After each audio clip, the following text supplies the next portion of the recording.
So good morning guys. तो चलिए start करते हैं आज के यानी कि 21 सितंबर के इंपॉर्टेंट करंट अफेयर्स को।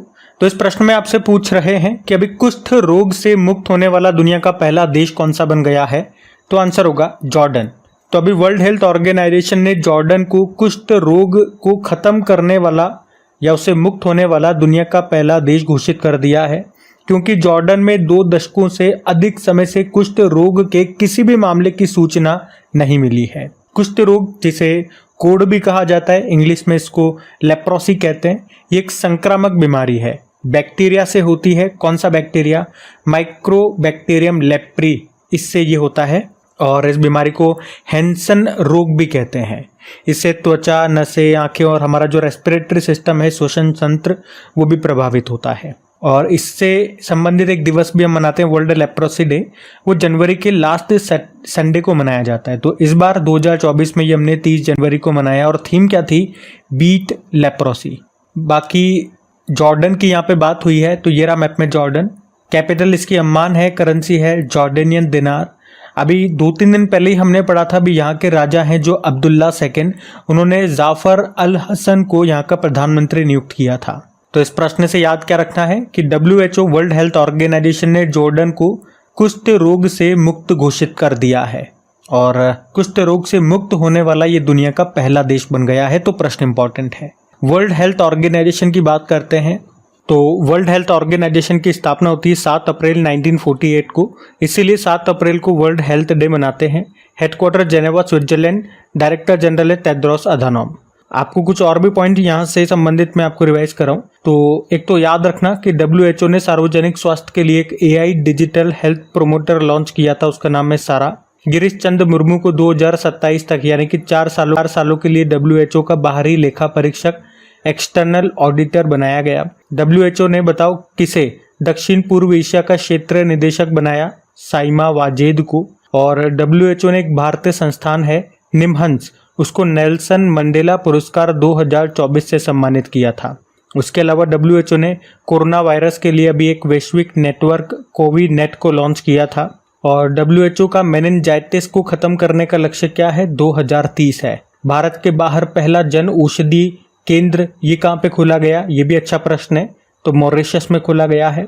WHO ने मी डिवाइस प्लेटफॉर्म को लॉन्च किया था। मी डिवाइस का मतलब होता है मेडिकल डिवाइस इंफॉर्मेशन सिस्टम। जो भी मेडिकल डिवाइसेज होते हैं उनकी जानकारी इस पे मिल जाएगी आपको। और अभी WHO ने एमपॉक्स यानी कि मंकी पॉक्स बीमारी को ग्लोबल हेल्थ इमरजेंसी घोषित किया था। और WHO ने नेपाल के धुलीखेल को नेपाल का पहला और एशिया का दूसरा स्वास्थ्य शहर घोषित किया था। तो ये सारे पॉइंट्स आप ध्यान रखना। अगला प्रश्न देख।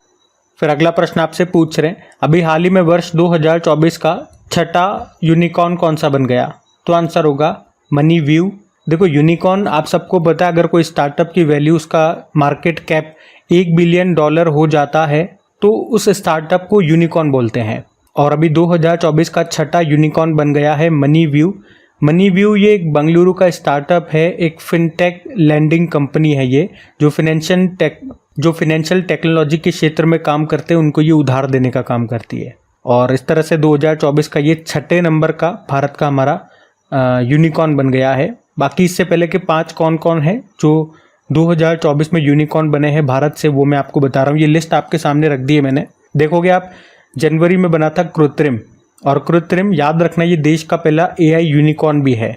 उसके बाद ये परफ्यूज बना था, फिर पोर्टर बना था, एथर एनर्जी, रैपिडो, और अब ये छठा बन गया है मनीव्यू। कब कब बने थे यहाँ पे मंथ भी आपके सामने लिखे हुए हैं। तो सारे के सारे 6 की लिस्ट मैंने लगा दी है, ध्यान रखना। अगला प्रश्न देखते हैं। फिर अगले प्रश्न में पूछ रहे हैं, हाल ही में MSCI all country world investable market index में भारत कौन से स्थान पर है? तो आंसर होगा 6ठे स्थान पे। तो इस इंडेक्स का नाम है all country world investable market index. मतलब उभरते हुए बाजार कौन कौन से हैं, या फिर यूं बोल दें कि निवेश करने वाला जो सबसे अच्छा देश है वो कौन सा है, इसी को लेकर के ये लिस्ट जारी की गई है। किसने जारी किया? MSCI, मतलब मॉर्गन स्टैनले कैपिटल इंटरनेशनल ने। तो इसमें पहले स्थान पे अमेरिका को रखा है, दूसरे पे जापान है, तीसरे पे इंग्लैंड, कनाडा, फ्रांस, और भारत इसमें 6ठे स्थान पर है, 7वें पे चाइना है। ये पूरी लिस्ट मैंने आपके सामने लगा दी है। मतलब आप कह सकते हो भारत उभरते हुए देशों में 6ठे स्थान पर है पूरे विश्व में इस इंडेक्स के अनुसार। और देखो बहुत टाइम हो गया रैंकिंग या इंडेक्स से संबंधित कोई भी प्रश्न हमारे पास नहीं आया इतने दिनों से। अब आया है तो इसको छोड़ेंगे नहीं और उसका फ़ायदा उठाएंगे। कैसा फ़ायदा कि 2024 के जितने भी अभी जनवरी से लेकर अभी तक सितंबर तक जितने भी इम्पोर्टेंट इंडेक्सेस हमने पढ़े हैं उस सारे में आपको रिवाइज कराऊंगा। और इन सभी इंडेक्स में हम देखेंगे भारत की रैंक क्या है और टॉप पे कौन सा देश है और किसने इनको जारी किया है। तो ध्यान से सुनना, पूरा ये लिस्ट इंपॉर्टेंट है जो मैं लेकर के आ रहा हूँ। तो देखो इस साल का जो पहला इंडेक्स था वो था करप्शन परसेप्शन इंडेक्स 2023। उसमें भारत 93 नंबर पे था, टॉप पे डेनमार्क है। इसको जारी किया था ट्रांसपेरेंसी इंटरनेशनल ने। फिर स्वच्छ सर्वेक्षण 2023 आया था, इसमें सबसे स्वच्छ शहर 2 को बताया था, एक तो इंदौर और एक सूरत को। लेकिन 1 लाख से कम आबादी में बात करेंगे तो महाराष्ट्र का शाश्वत है। और इसी में कुछ और भी पॉइंट्स बताए थे, जैसे कि सबसे स्वच्छ छावनी बोर्ड महू छावनी बोर्ड राज्यों में महाराष्ट्र टॉप पे, सबसे स्वच्छ गंगा शहर वाराणसी और प्रयागराज, और सफाई मित्र शहर में चंडीगढ़ टॉप पे था। उसके अलावा हिम तेंदुआ रिपोर्ट जो आई थी, पहली बार ये रिपोर्ट आई है इस तरह की। टोटल भारत में कितने हिम तेंदुए स्नो लेपर्ड बताए गए तो 718। सबसे ज़्यादा लद्दाख में है 477 और सबसे कम जम्मू कश्मीर में थे 9। उसके अलावा लोकतंत्र सूचकांक में बात करेंगे, भारत 41 पे है, टॉप पे नॉर्वे है। इसको जारी किया था इकोनॉमिस्ट इंटेलिजेंस यूनिट ने। वैश्विक बौद्धिक संपदा सूचकांक वर्ल्ड इंटेलेक्चुअल प्रॉपर्टी इंडेक्स की बात करेंगे, भारत 42 पे है, टॉप पे अमेरिका है, जारी किया यूएस चैम्बर ऑफ कॉमर्स ने। लैंगिक असमानता सूचकांक 2022 में भारत 108वें स्थान पर है, टॉप पे डेनमार्क है। और मानव विकास सूचकांक ह्यूमन डेवलपमेंट इंडेक्स 2022, ये 2022 वाले हैं लेकिन जारी इसी साल हुए थे। इसमें भारत 134 पे है, टॉप पे स्विट्जरलैंड है, और दोनों को जारी किया यूनाइटेड नेशन डेवलपमेंट प्रोग्राम ने ही। फिर हैप्पीनेस इंडेक्स आया, भारत 126 पे है, टॉप पे फिनलैंड है, यूनाइटेड नेशन ने जारी किया। ग्लोबल फायर पावर इंडेक्स में भारत 4थे स्थान पर है, टॉप पे अमेरिका है। बिजनेस एनवायरनमेंट रैंकिंग 2024 में भारत 51 पे है, टॉप पे सिंगापुर है, इंटेलिजेंस यूनिट ने ही जारी किया। ग्लोबल यूनिकॉर्न इंडेक्स 2024 में भारत 3रे स्थान पे है, टॉप पे अमेरिका, फिर चाइना है हुरुन के अकॉर्डिंग। दुनिया का तीसरा सबसे बड़ा ई market place government e market place बन गया, टॉप पे साउथ कोरिया का है। और साइबर क्राइम इंडेक्स में भारत 10वें स्थान पर है, टॉप पे रशिया रहा। वर्ल्ड प्रेस फ्रीडम इंडेक्स आया, इसमें भारत 159 पे है, टॉप पे नॉर्वे है, जारी किया रिपोर्टर्स विदाउट बॉर्डर ने। Travel and tourism development index आया, इसमें भारत 39 पे है, टॉप पे अमेरिका है, वर्ल्ड इकोनॉमिक फोरम ने जारी किया। ग्लोबल सिटीज़ इंडेक्स 2024 में न्यूयॉर्क टॉप पे है और भारत में दिल्ली टॉप पे है, जो पूरी लिस्ट में 350वें स्थान पर है। पर्यावरण प्रदर्शन सूचकांक 2024 आया और भारत 176 पे है, टॉप पे एस्टोनिया है। फिर ग्लोबल जेंडर गैप इंडेक्स 2024 की बात करें तो भारत 129 पे है, टॉप पे आइसलैंड है, वर्ल्ड इकोनॉमिक फोरम ने जारी किया। ग्लोबल पीस इंडेक्स 2024 की बात करें, भारत 116वें स्थान पर है, टॉप पे आइसलैंड है, इसको इंस्टीट्यूट ऑफ इकोनॉमिक पीस ने जारी किया।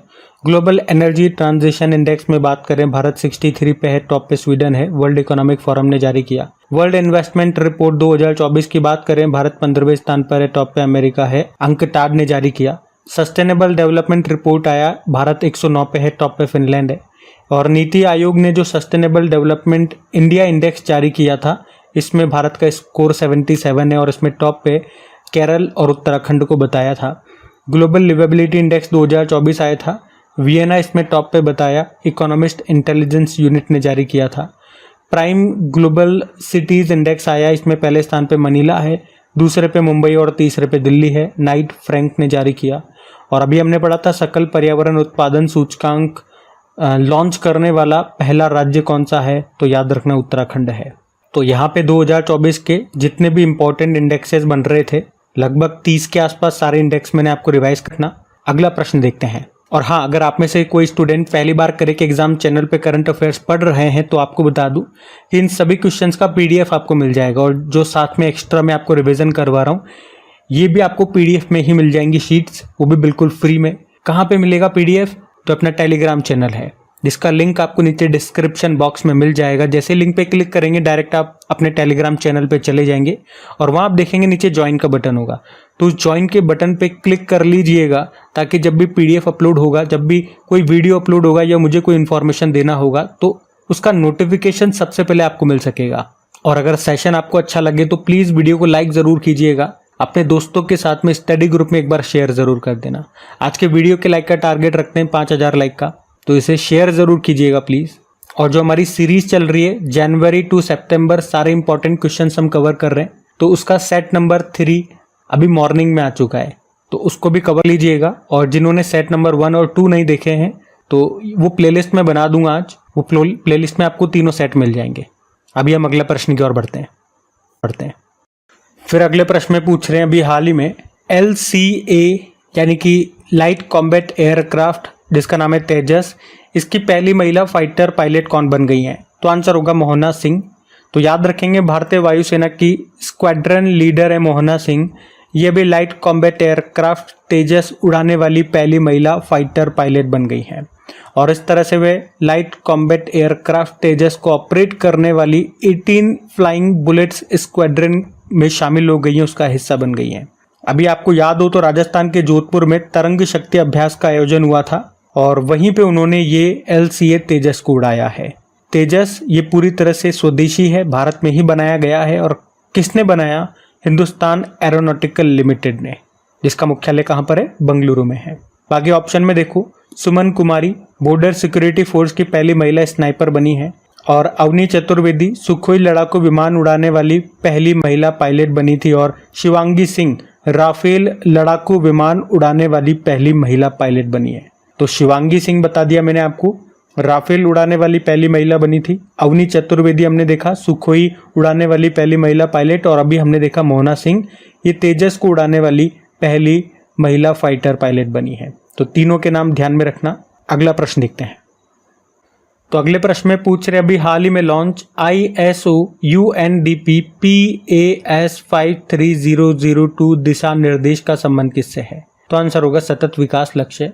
तो अभी ISO UNDP PAS 53002 ये सस्टेनेबल डेवलपमेंट गोल्स के लिए पहला अंतर्राष्ट्रीय दिशा निर्देश है, मतलब पहली इंटरनेशनल गाइडलाइंस जारी की गई है सस्टेनेबल डेवलपमेंट गोल्स के लिए।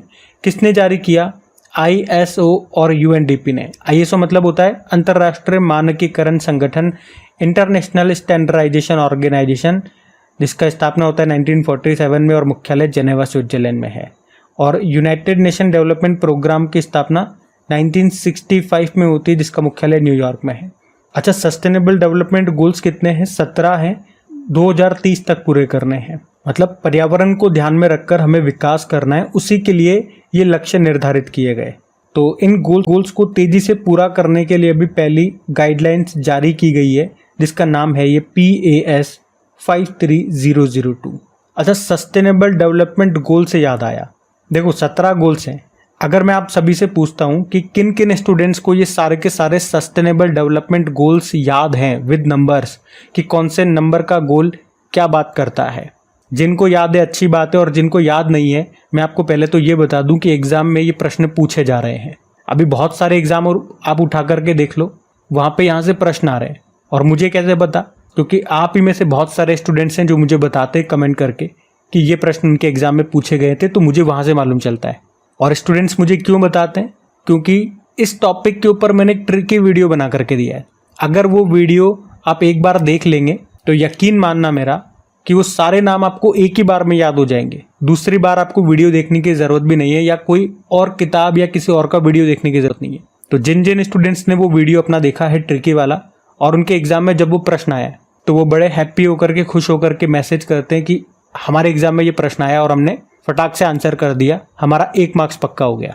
तो अगर आपने वो वीडियो अभी तक नहीं देखा या आपको ये गोल्स याद नहीं है, तो वो वीडियो आपके एग्जाम में 1 नंबर तो पक्का कर देगा, तो उसे आप बिल्कुल मत छोड़ना। कहाँ मिलेगा वीडियो? सिंपल सा आप सर्च मारो यूट्यूब पे ही, सबसे पहले लिखो क्रैक एग्जाम, फिर लिखो sustainable development goal tricks, video आपके सामने आ जाएगा।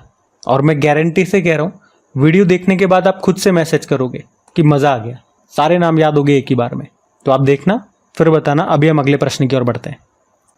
तो अगले प्रश्न में पूछ रहे हैं, अभी हाल ही में कैबिनेट ने किस समिति की सिफारिश पर एक राष्ट्र एक चुनाव पहल को मंजूरी दे दी है? तो आंसर होगा रामनाथ कोविंद। आपको याद जरूर होगा, ये मैं आपको पहले पढ़ा चुका हूँ, पिछले साल की बात है, 2 सितंबर 2023 की, जब हमारे पूर्व राष्ट्रपति रहे रामनाथ कोविंद की अध्यक्षता में एक कमेटी बनाई गई थी। किसके लिए? कि भारत में लोकसभा और विधानसभा के चुनाव एक साथ होने चाहिए कि नहीं, इसके लिए ये कमेटी बनाई गई थी। तो इसने अभी अपनी रिपोर्ट सौंप दी थी राष्ट्रपति द्रौपदी मुर्मू जी को, और ये जो रिपोर्ट है ये 18,626 पन्नों की रिपोर्ट थी, जिसमें इन्होंने क्या बताया वो मुख्य बात मैं आपको बताता हूँ। इन्होंने कहा कि जो चुनाव हैं वो 2 चरणों में, 2 स्टेप में होने चाहिए। पहले चरण में तो लोकसभा और विधानसभा के चुनाव होने चाहिए, और दूसरे चरण में नगरीय निकायों के, यानी कि जो लोकल बॉडीज, जो ग्रामीण निकाय हैं जैसे पंचायती राज वगैरह, इनके चुनाव होने चाहिए, और दोनों के बीच का अंतर 100 दिन से ज़्यादा नहीं होना चाहिए। और अभी फाइनली इस रिपोर्ट को कैबिनेट ने मंजूरी दे दी है। अब इसे पार्लियामेंट में पेश किया जाएगा। अगर ये पार्लियामेंट से पारित हो जाता है तो फिर संशोधन होगा और कुछ आर्टिकल्स वगैरह में बदलाव होंगे। तो ये हम किसकी बात कर रहे हैं? एक राष्ट्र एक चुनाव पहल की। तो याद रखना किसकी कैबिनेट में समिति बनाई गई थी? पूर्व राष्ट्रपति रहे रामनाथ कोविंद की अध्यक्षता में। अच्छा, इसी तरह से कुछ और समितियां मैं आपको रिवाइज कराऊं। ये हमारे पूर्व कैबिनेट मिनिस्टर हैं राजीव गौबा जी, अभी तो टीवी सोमनाथन बन गए हैं, आपको पता है। तो देश में चिकित्सा पेशेवरों, जो मेडिकल प्रोफेशनल्स होते हैं, उनकी सुरक्षा पर गठित राष्ट्रीय task force, national task force का प्रमुख इन्हीं को बनाया गया, राजीव गौबा को। अभी पिछले महीने की बात है ये। अच्छा, ये प्रश्न काफ़ी बार पूछा गया है एग्जाम में कि MS स्वामीनाथन समिति का संबंध किससे है? तो MSP से संबंधित है, मिनिमम सपोर्ट प्राइस।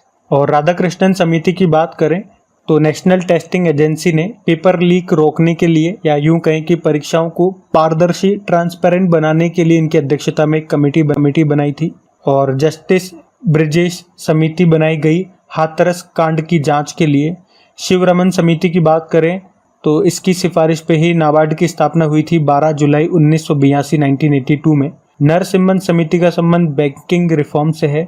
और अभी आपको बताएं, जो शंभू सीमा है, पंजाब हरियाणा सीमा पर है ये, वहाँ पे प्रदर्शन कर रहे किसानों की शिकायतों का समाधान करने के लिए अभी किसकी अध्यक्षता में समिति गठित की गई? नवाब सिंह की अध्यक्षता में। पंजाब हरियाणा हाईकोर्ट के फॉर्मर चीफ जस्टिस हैं ये। उसके अलावा 42वां संविधान संशोधन किस समिति की सिफारिश पे और मौलिक कर्तव्य भी किस समिति की सिफारिश पे लाए गए थे? सरदार स्वर्णिम समिति। और 16वें वित्त आयोग ने अभी किसकी अध्यक्षता में 5 सदस्यीय सलाहकार परिषद का गठन किया था? तो पूनम गुप्ता इनका नाम है। तो ये कुछ इंपॉर्टेंट समितियां अभी न्यूज में थी, मैंने आपको रिवाइज कराई, ध्यान में रखना। अगला प्रश्न देखते हैं। फिर अगले प्रश्न में पूछ रहे हैं, हाल ही में राष्ट्रपति द्रौपदी मुर्मू ने सफाई मित्र सम्मेलन में कहाँ हिस्सा लिया, भाग लिया? तो आंसर होगा उज्जैन में। तो अभी राष्ट्रपति द्रौपदी मुर्मू जी ने मध्य प्रदेश के उज्जैन में आयोजित सफाई मित्र सम्मेलन में हिस्सा लिया। ये सफाई मित्र सम्मेलन को स्वच्छता ही सेवा 2024 अभियान के हिस्से के रूप में आयोजित किया गया। और मैं आपको बता दूं, स्वच्छता ही सेवा अभियान 2024 की शुरुआत अभी 17 सितंबर 2024 को ही राजस्थान के झुंझुनू में की गई। हमारे जो वाइस प्रेसिडेंट हैं जगदीप धनखड़, उन्हीं के द्वारा इसकी शुरुआत की गई। ये अभियान 17 सितंबर को शुरू हुआ और अभी 2 अक्टूबर 2024 तक चलेगा। और इस बार के स्वच्छता ही सेवा अभियान 2024 की थीम है क्या? स्वभाव स्वच्छता, संस्कार स्वच्छता। और 2 अक्टूबर 2024 को जैसे ही ये अभियान समाप्त होगा, उसके बाद स्वच्छ भारत अभियान 2 शुरू हो जाएगा। पहले वाला यानी कि जो स्वच्छ भारत अभियान 1 था वो कब शुरू हुआ था? 2 अक्टूबर 2014 को। और अब इसका दूसरा पार्ट शुरू होगा ठीक 10 साल बाद। और उज्जैन से 2 प्रश्न आपको और याद आएंगे कि दुनिया की पहली वैदिक घड़ी कहाँ पे लगाई गई? उज्जैन में ही। और भारत की पहली हाइजेनिक फूड स्ट्रीट जिसका नाम प्रसादम है, इसका उद्घाटन भी उज्जैन में ही किया गया था। तो ध्यान रखना ये भी। अगला प्रश्न देखते हैं। फिर अगले प्रश्न में पूछ रहे हैं, हाल ही में सूखे से प्रभावित समुदायों की सहायता के लिए 200 हाथियों को मारने की घोषणा भी किस देश ने की है? तो आंसर होगा जिम्बाब्वे। देखो, जिम्बाब्वे में करीब 1 लाख हाथी रहते हैं और जिम्बाब्वे ये पिछले 4 दशकों में सबसे बड़ी सूखे की समस्या से जूझ रहा है। इस वजह से देश की लगभग आधी आबादी पर खाने का संकट मंडरा रहा है। तो अब भुखमरी से निपटने के लिए सरकार ने हाथियों को मारने का आदेश दे दिया। तो 200 हाथियों को मारकर उनके मीट को बांटा जाएगा। और ऐसा पहली बार नहीं हो रहा। अभी कुछ समय पहले, इसी साल कुछ समय पहले ही नामीबिया देश में भी सूखे से निपटने के लिए 83 हाथियों को काटकर उनका मीट लोगों में बांटा गया था। और मुझे पता है आप सभी को ये न्यूज़ सुन कर के बड़ा अजीब लग रहा होगा मन में, सबने अपने मुंह बिगाड़ लिए होंगे, क्योंकि हाथियों का हमारे लिए एक अलग ही स्थान है, हमारे लिए पूजनीय जानवर है ये, हमारे भगवान गणेशा से जुड़ा हुआ है। और वैसे हाथी नहीं, अगर यकीन मानो, जहाँ तक मुझे लगता है किसी भी जानवर को अगर चोट लगती है तो हमें बड़ा बुरा लगता है। हमारे हाथ से गलती से अगर चींटी भी मर जाती है, कोई चीता भी मर जाता है, तो एक बार हमें दुख बड़ा होता है। ये हम सब भारतीयों के जीन में है, ये हमारे संस्कार हैं। मैं मान के चल रहा हूँ शायद आपके साथ भी ऐसा ही होता होगा। इसीलिए मैंने कहा ये प्रश्न सुन करके आप में से मैक्सिमम लोगों को बुरा लग रहा होगा, लेकिन क्या करें, न्यूज़ है, बतानी तो पड़ेगी। देखो, हाथियों से संबंधित कुछ प्रश्न मैं आपको रिवाइज कर रहा हूँ। तो हमने प्रोजेक्ट एलिफेंट लॉन्च किया था 1992 में, और हाथी को राष्ट्र विरासत पशु ये कब बनाया गया? पहले तो ये याद रखना, हाथी हमारा राष्ट्र विरासत पशु है, जिसे 2010 में बनाया गया था। विश्व हाथी दिवस 12 अगस्त को मनाते ही है। सफ़ेद हाथियों का देश थाईलैंड को कहा जाता है। अच्छा, भारत में टोटल कितने एलिफेंट रिजर्व हो चुके हैं? 33। अब आपके लिए होमवर्क प्रश्न है, लेटेस्ट 33 नंबर का कौन सा बना था एलिफेंट रिजर्व? और पहला तो मैं आपको बता दूं, तराई एलिफेंट रिजर्व है। अभी 33 नंबर का आप बताओ। बाकी अभी हमने पढ़ा था एशियाई हाथी को हर्पीज वायरस के लिए दुनिया का पहला टीका ये कहाँ पे लगाया गया था? अमेरिका में। बाकी बात यहाँ पे जिम्बाब्वे की हुई है, तो ये रहा मैप में जिम्बाब्वे, कैपिटल हरारे है, और इसकी नई करेंसी इन्होंने लॉन्च कर दी है, जिग उसका नाम है, जिम्बाब्वे गोल्ड मतलब हो गया। महंगाई को कंट्रोल करने के लिए लॉन्च किया था इन्होंने। प्रेसिडेंट इमर्सन मंगांगुआ है, तो ध्यान रखना ये। अगला प्रश्न देखते हैं कि अभी हाल ही में विजयवाड़ा रेलवे स्टेशन को NSG1 का दर्जा मिला है। ये रेलवे स्टेशन किस राज्य में है? आप सभी आसानी से बता दोगे, इसका उत्तर होगा आंध्र प्रदेश। तो अभी आंध्र प्रदेश के विजयवाड़ा रेलवे स्टेशन ने NSG1 का दर्जा हासिल कर लिया है। एक्चुअली में जिस रेलवे स्टेशन की वार्षिक इनकम 500 करोड़ रुपए को पार कर लेती है, उस स्टेशन को NSG1 का दर्जा दिया जाता है। NSG का मतलब होता है नॉन सब अर्बन ग्रुप, उपनगरीय समूह 1, तो ये ध्यान में रखना। और विजयवाड़ा में आपको याद आएगा BR अम्बेडकर जी की एक मूर्ति हमने स्थापित की थी, जिसका नाम स्टैच्यू ऑफ सोशल जस्टिस है, और हाइट है 206 फुट। अच्छा, विजयवाड़ा रेलवे स्टेशन से पिछले साल हमने एक प्रश्न पढ़ा था कि इसे ग्रीन रेलवे स्टेशन का सर्टिफिकेट भी मिला था, तो वो भी हमें ध्यान रखना है। अब आपके लिए एक होमवर्क प्रश्न है कि अभी रेलवे बोर्ड के नए चेयरमैन और CEO बन गए हैं, उनका नाम क्या है ये आपको बताना है। बाकी हमारे रेलवे मंत्री अश्विनी वैष्णव है सिंह, तो बताइए। अगला प्रश्न हम देखते हैं। तो अगले प्रश्न में पूछ रहे हैं कि अभी हाल ही में जारी EACPM के रिपोर्ट के अनुसार सकल घरेलू उत्पाद में योगदान करने वाला शीर्ष राज्य कौन सा है? तो आंसर होगा महाराष्ट्र। तो अभी प्रधानमंत्री की आर्थिक सलाहकार परिषद ने, यानी कि इकोनॉमिक एडवाइजरी काउंसिल ने एक रिपोर्ट को जारी किया है, जिसके अनुसार भारत की GDP यानी कि सकल घरेलू उत्पाद में सबसे अधिक योगदान करने वाला जो राज्य है वो महाराष्ट्र बताया गया है। 13.3% इसका योगदान के साथ ये इसमें टॉप पर है। दूसरे पे तमिलनाडु है और तीसरे पे उत्तर प्रदेश है। जबकि पर कैपिटा इनकम यानी कि प्रति व्यक्ति आय के मामले में पहले स्थान पे दिल्ली है, फिर तेलंगाना है, और सबसे लास्ट में यहाँ पे बिहार को रखा है पर कैपिटा इनकम के मामले में हम बात कर रहे हैं। तो ये इतना आपको ध्यान रखना है। बाकी आज की क्लास यहीं तक रखते हैं, और एक बार फिर से मैं आपको याद दिला दूं, सेशन पसंद आया तो प्लीज़ लाइक जरूर कीजिएगा, वीडियो को दोस्तों के साथ में स्टडी ग्रुप में शेयर कर देना, और जो नए स्टूडेंट्स हैं प्लीज़ कमेंट करके ज़रूर बताइएगा कि आपको सेशन कैसा लगा। बाकी PDF के बारे में मैंने आपको सबको बता दिया।